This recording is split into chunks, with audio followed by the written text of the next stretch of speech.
Assalamualaikum warahmatullahi wabarakatuh. Alhamdulillahirabbil alamin. Wassalatu wassalamu ala asyrafil anbiya'i wal mursalin wa ala alihi wa sahbihi ajmain. Alhamdulillah, puji syukur atas kehadirat Allah Subhanahu wa taala. Berkat nikmat iman, nikmat Islam, nikmat kesehatan maupun nikmat kesempatan, kita masih bisa dapat melanjutkan bedah buku online ini dan pada hari ini kita sudah masuk kepada pertemuan yang ke-10.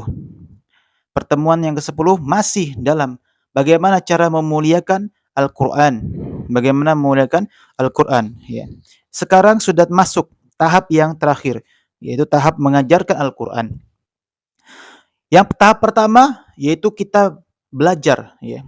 Tahap yang kita belajar, ya, bagaimana cara membaca, kemudian menghafalkan, kemudian tahap yang kedua, kita itu mentadabburi atau mempelajari. Tahap yang ketiga, inti dari tahap ketiga, ya, intinya di tahap ketiga, yaitu kita mengamalkan isi kandungan Al-Quran. Dan tahap yang terakhir, yaitu bagaimana cara memuliakan Al-Quran, yaitu dengan cara mengajarkan isi kandungan Al-Quran. Ya. Teman-teman sekalian yang semua dirahmati oleh Allah Subhanahu wa taala, Rasulullah sallallahu alaihi wasallam bersabda, yang hadis ini sangat masyhur, sangat terkenal, ya. Mungkin sudah hafal semuanya, ya. Kata Nabi sallallahu alaihi wasallam, khairukum man ta'allama al-Qur'an wa 'allamahu. Sebaik-baik kalian, kata Nabi sallallahu alaihi wasallam, yaitu orang yang mempelajari Al-Qur'an dan orang yang mengajarkannya. Jadi seandainya kalau kita ingin menjadi sebaik-baik manusia, ya, maka dua yang harus kita lakukan, yaitu mempelajari Al-Qur'an dan mengajarkan isi kandungan Al-Qur'an, ya. Maka di sini para ulama juga, ya, menyimpulkan bahwasanya dakwah itu hukumnya wajib, tapi wajib fardu kifayah, ya. Fardu kifayah, bukan fardu ain. Adapun ada beberapa ulama juga yang mengatakan hukum berdakwah itu sunnah muakkad. Artinya sesuatu itu sangat ditekankan, ya. Nah, maka dari itu, ya, bagaimana cara kita memuliakan Al-Quran? Sebagaimana yang disabdakan Nabi SAW tadi, ya, kita itu berusaha untuk mengajarkan Al-Quran dimulai dari mengajarkan cara membaca kepada masyarakat. Cara mengajarkan membaca kepada masyarakat. Ya. Mungkin kita di masyarakat kita atau di sekitar rumah kita dipercaya untuk menjadi guru ngaji atau guru Iqra atau guru Al-Quran. Ya, intinya guru bagaimana cara membaca Al-Quran dengan baik yang benar. Ya. Maka itu salah satu bentuk kita mengajarkan Al-Quran atau mendakwakan tentang Al-Quran. Itu salah satu contoh dakwah. Dan insya Allah kita termasuk sebaik-baik manusia yang sebagaimana yang disabdakan Nabi Shallallahu Alaihi Wasallam. Dimulai dari hal yang kecil seperti itu, ya, mengajarkan huruf-huruf. Ya. Kenapa? Karena ketika kita mengajarkan kebaikan kepada orang lain, itu merupakan salah satu bentuk amal jariah kita. Ya. Mungkin kita masih ingat hadis yang kata Nabi SAW, "Idza matal insan in qata'a amaluhu illa min thalath." Ya, jika manusia itu meninggal atau jika manusia itu mati, ya, maka terputuslah amalnya kecuali 3 amal. Yang pertama yaitu, ya, shadaqatun jariyah, yaitu sedekah jariah. Nah, yang kedua, ilmu yang bermanfaat. Ya. Nah, ketika kita mengajarkan Al-Quran kepada orang lain, satu orang saja, ya, maka itu merupakan termasuk dari ilmu yang bermanfaat. Ilmu yang bermanfaat di sini adalah ilmu agama, ya, ilmu agama. Nah, yang disebutkan oleh Nabi Shallallahu Alaihi Wasallam. Maka, ya, jadikan, ya, ini merupakan ladang ibadah kita kepada Allah Subhanahu Wa Taala. Karena apa? Karena, ya, ini merupakan investasi kita ketika kita sudah meninggal.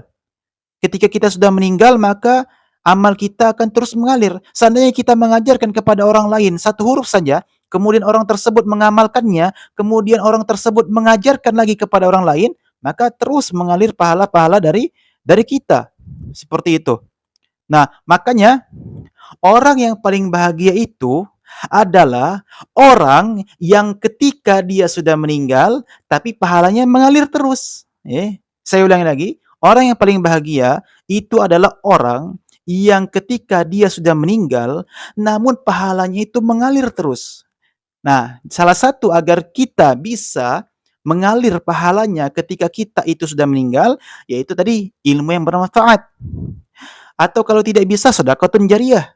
Atau yang terakhir itu anak yang soleh, ya, supaya kita orang yang menjadi bahagia karena amalan kita atau pahala kita ngalir terus ketika kita sudah meninggal. Nah, itu pentingnya. Kemudian step yang paling dekat atau tahapan yang paling dekat ketika kita ingin mengajarkan atau berdakwah tentang Al-Quran adalah kepada keluarga kita sendiri.